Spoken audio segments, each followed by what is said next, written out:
All right, hello everyone, and welcome to lesson 6 and 7 for AP Chemistry Unit 6. We're going to start off this video with our introduction to enthalpy of reaction. By the end of this lesson, you should know that delta H, or enthalpy change, tells us how much heat is absorbed or released by a reaction at constant pressure. In an exothermic reaction, our delta H is going to be negative, and heat is going to flow to the surroundings.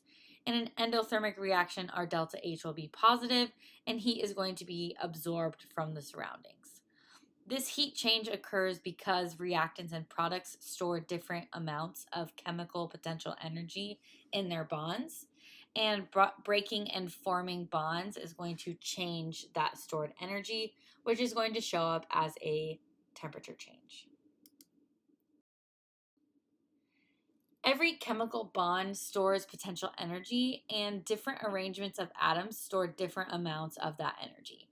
So the diagram on the right here shows the reaction between hydrogen and oxygen to form water. At the very beginning, you can see that the reactants have chemical energy stored in their H to H and O to O bonds. And in the middle, bonds are being broken, which requires an energy input. So we have to put energy into the bonds in order to break them. So our chemical potential energy is going to temporarily increase. And in the last step of this diagram, the new O to H bonds are going to form in water. And because those bonds are more stable and store less energy than the original bonds, the extra energy is going to be released into the surroundings as heat and or light. So at the end of the reaction, we have a lot less chemical potential energy stored in our products than we did at the beginning with our reactants. A chemical bond exists because two atoms are being held together by electrostatic attraction between the positive nuclei and the negative electrons. Because of that attraction, you have to add energy to pull bonded atoms apart. Think about a magnet.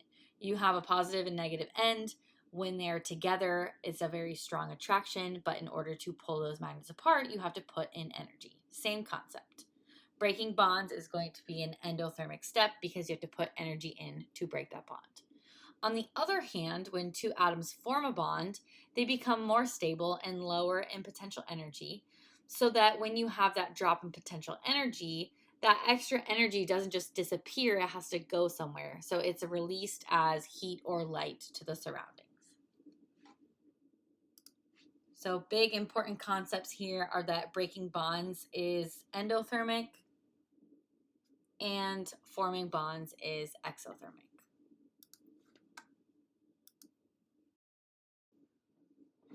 So a very important understanding in this lesson is that all reactions are going to have exothermic and endothermic processes.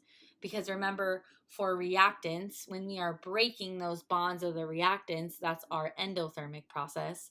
And when we are forming our products, that's our exothermic process. So those two processes are in all chemical reactions, but in order to deem a reaction either endothermic or exothermic, we have to look at which one of those is greater in the reaction. So just remember, if your amount of energy put in is greater than the amount of energy released, then you're going to have an endothermic reaction. If the energy released is greater than the energy put in, then you're going to have an overall exothermic reaction.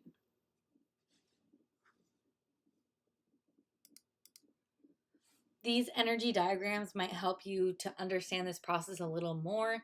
If we look at the endothermic diagram on the top here, we can see we had to put in this amount of energy to break the bonds in our reactants, and only this much energy was released when the products were formed.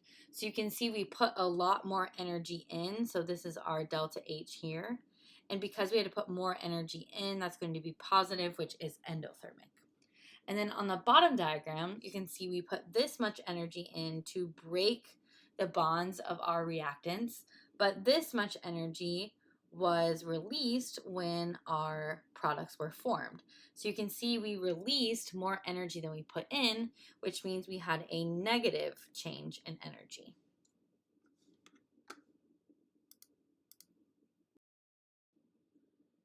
Enthalpy of reaction is the net change in chemical potential energy stored in bonds as reactants become products. Delta H is going to tell us whether overall the system either lost or gained chemical potential energy during the rearrangement of its atoms.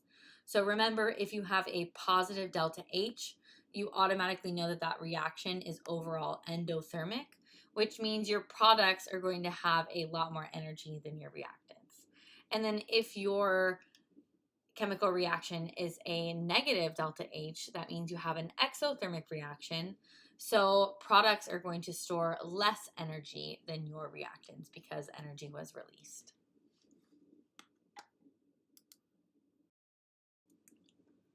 So enthalpy depends on how much substance reacts because every mole that reacts involves breaking and forming bonds. So if you have more moles reacting than what is in your balanced chemical equation, you're going to have more bonds being broken and formed, which means you're going to release or absorb more energy. So if you had an original equation with an original delta H and you doubled those mole values, you're also going to double your delta H.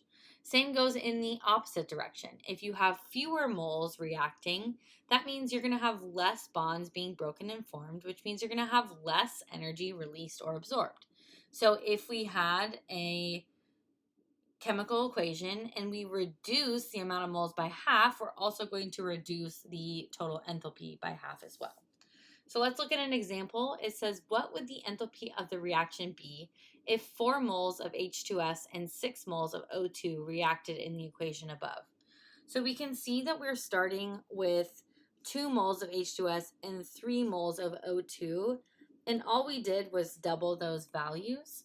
So originally, our delta H value was negative 1,120 kilojoules per mole. So we know that that is an exothermic reaction. But if we doubled our amount of reactants, we're also going to double our delta H value. So our final amount for this question would be negative 2,240 kilojoules per mole of reaction.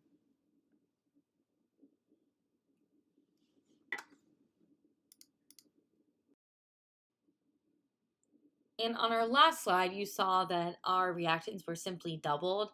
I want you to make sure you're watching out for reactants given to you that are not in increments. So for example, in this question, we're using the same equation as the last slide.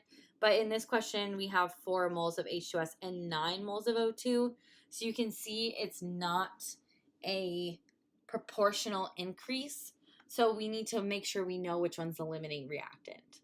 So looking at this equation, if I have 2 moles of H2S required to react with 3 moles of O2, if I doubled my H2S to 4, that means I would need 6 moles of O2. And since I was given 9 moles of O2, I know O2 is my excess reactant.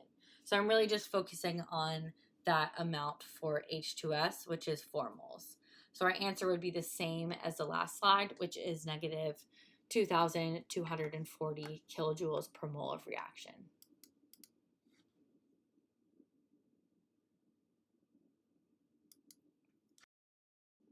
All right, so this one is a chemical equation with a positive delta H. Since it is positive, we know it is an endothermic reaction.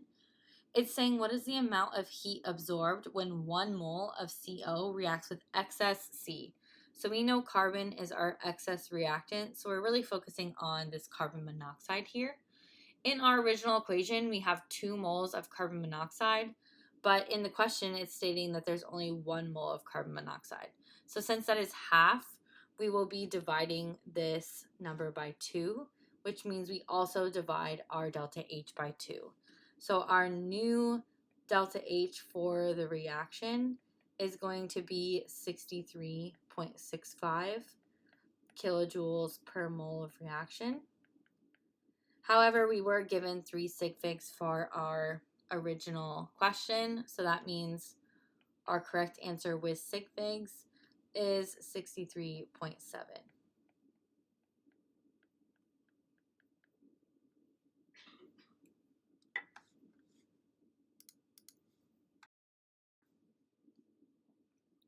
All right, so that was 6.6. Let's move on to 6.7, which is bond enthalpies. Today, you should be able to calculate the enthalpy change of a reaction based on the average bond energies of bonds broken and formed in our reaction.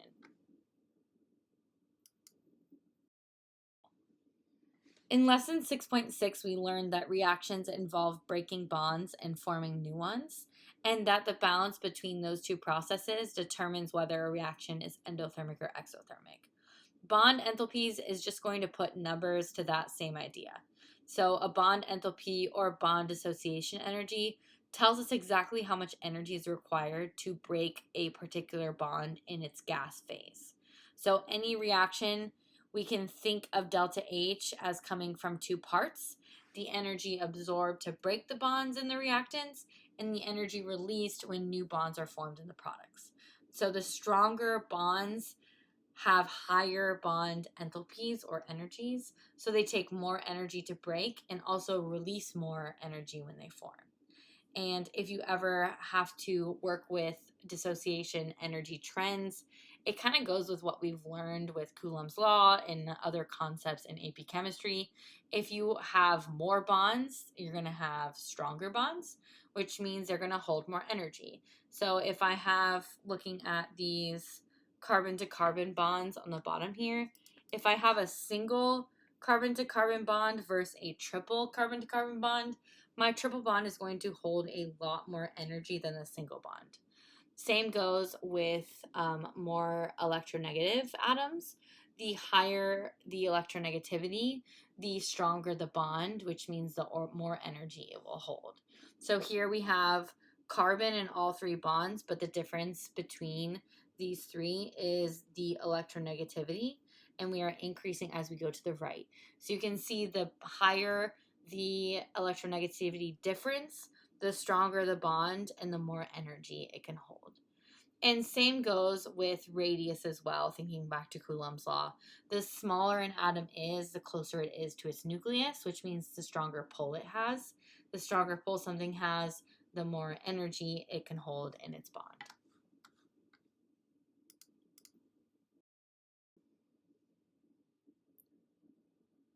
Because reactions involve breaking and forming bonds, we can use these bond energies to estimate the enthalpy change of our reaction. So what we're going to do is add up all of our bond dissociation energies of the reactants and then subtract all of the bond dissociation energies of the products. And that's going to give us our delta H. So here on the example on the right here, we have a total of 381 plus 243 for our enthalpy required to put in and break our bonds in the reactants.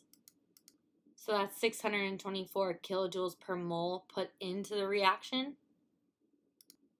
And then when those bonds are formed, we have 331 plus 431 kilojoules per mole released, which gives us 762.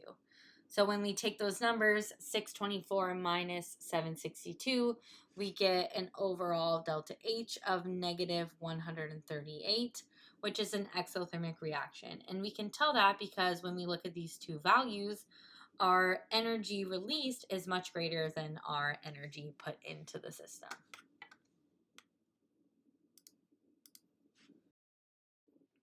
All right, let's do some example problems to close out this lesson.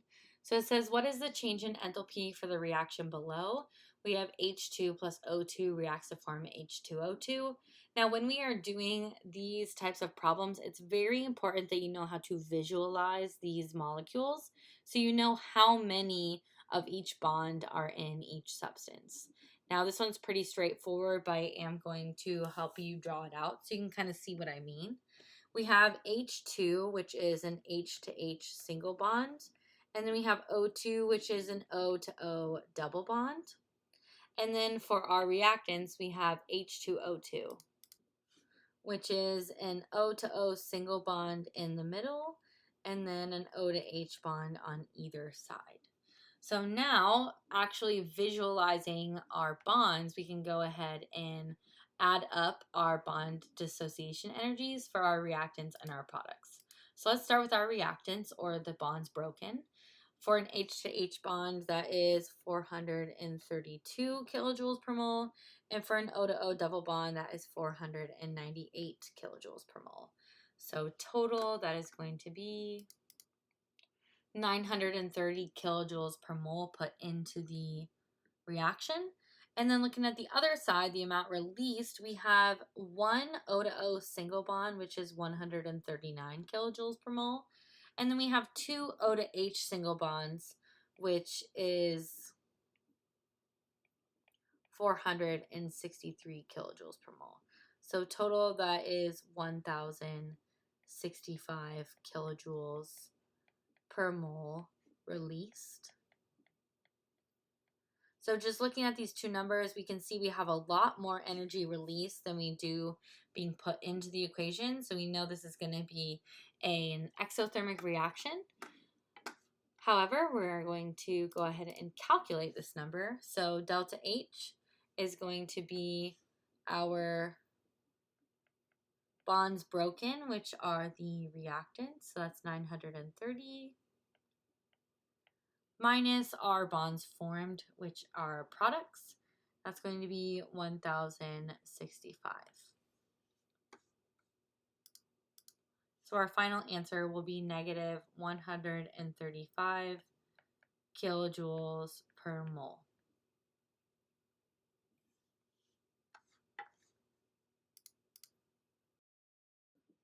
All right, and let's do another example like that, but just with more bonds. So here we have a combustion reaction, and we're solving for the change in enthalpy. So first we have CH4, which is a carbon with 4 single bonded hydrogens. And then we have 2 oxygen gas molecules, so O to O with a double bond. And then we're going to do the same thing with our products. So we have 1 carbon dioxide molecule, that is a carbon in the middle with 2 double bonded oxygens. And then we have 2 water molecules, so water would be O in the middle with 2 H's on each side. And now we can go ahead and start calculating.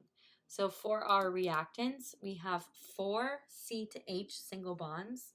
So that's going to be 4 times 413.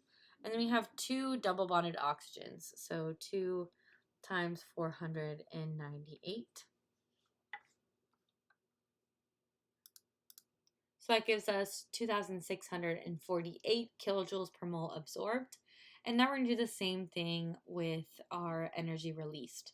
So we have 2 C to O double bonds, which is 799. And then we have 4 O to H single bonds. So that's going to be 4 times 463. And adding those all up, we get 3,450 kilojoules per mole released.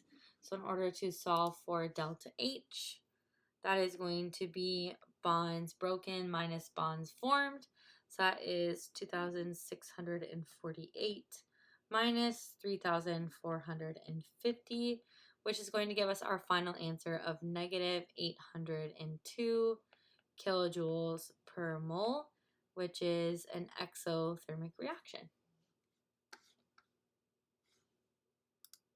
And I just want to add this little point on just because I didn't give you an example with it, but this only works for gases. So if you are not given a specific value for a non-gaseous bond, you are not allowed to use it. So if any one of these were not gases, you would not put them in the calculations. So here that doesn't matter, but just for a side note. All right, and then for our final example, Based on the bond enthalpies given in the table above, which of the following is the best estimate of delta H for the reaction represented below? So this was obviously a multiple choice question that I lopped off so that we could just practice it as sort of an FRQ. So here we have CH4 plus F2 reacts to form CH3F plus HF. Again, you do have to visualize the molecules. If you can just look at these and know how many bonds you have, that is perfect. That's what we want. But if not, you could just do a quick sketch to make sure you're getting the correct ones. So first, let's start off with our reactants. So we have 4 C to H bonds. So that's going to be 4 times 410. And then for F2, that's just an F to F single bond. So that is 160. And then looking at our products, we have CH3F, which means I have 3 C to H bonds. That is 410.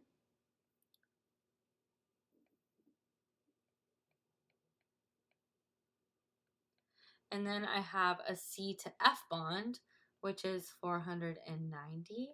And then I have an H to F bond, which is 570. So I'm going to go ahead and do that math. So that's going to give us 1,800 kilojoules per mole for our energy put in, and then 2,290 energy released. So that's going to give us an overall delta H of negative 490 kilojoules per mole.